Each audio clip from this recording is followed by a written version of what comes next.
Rafer Johnson was one of my first friends when we came to California 54 years ago, and I became the weekend sports anchor at KNBC Channel 4 in Los Angeles.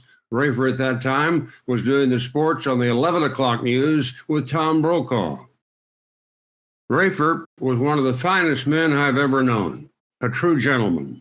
Our families both attended Bel Air Presbyterian Church at one time. Our daughter Rosalind taught second graders in Sunday school.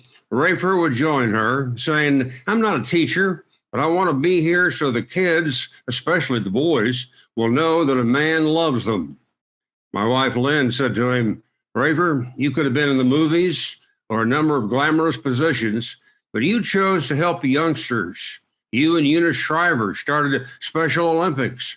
Why did you decide to do that?" He said, "When I was growing up, a number of men looked out for me, driving me to track meets and seeing that I had an opportunity to succeed with my God-given talent. They instilled in me the thought that I wanted to be the best I could be." That was Rafer's favorite saying all his life. One night in June of 1968, Don Drysdale of the Dodgers was pitching to extend his streak of consecutive scoreless innings. The same evening, Lynn and I were going to celebrate our 7th wedding anniversary by attending Cabaret at the Music Center.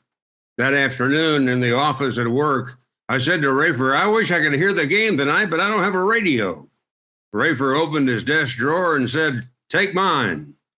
Don, who was later to be a colleague of mine in the Dodger broadcast booth for 5.5 years, pitched another shutout while I was listening in my ear with Rafer's radio during the musical performance.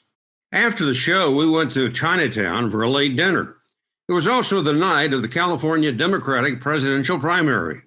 As we were leaving the restaurant, I said to Lynn, "I wonder how the election's going," and turned on Rafer's radio to hear the results. Within seconds, the news reporter commented, "Rafer Johnson was one of the men who took away the gun from the gunman who shot Bobby Kennedy." I'll tell you, it was an eerie feeling to hear that while listening on Rafer's radio. Rafer told Lynn and me later that after he was questioned by the Secret Service after the shooting of his very close friend, he went home. While undressing, he reached in the pocket of his jacket, and there was the gun that had been used. Rafer made a call and told somebody, "I have something I think you'd like to see." Because he was so grief-stricken, Rafer never returned to KNBC, and I went to the 11 o'clock news for 8.5 years. Rafer gave his time to a multitude of humanitarian causes throughout his life. His legacy will be one of giving and not wanting anyone to know what he had done.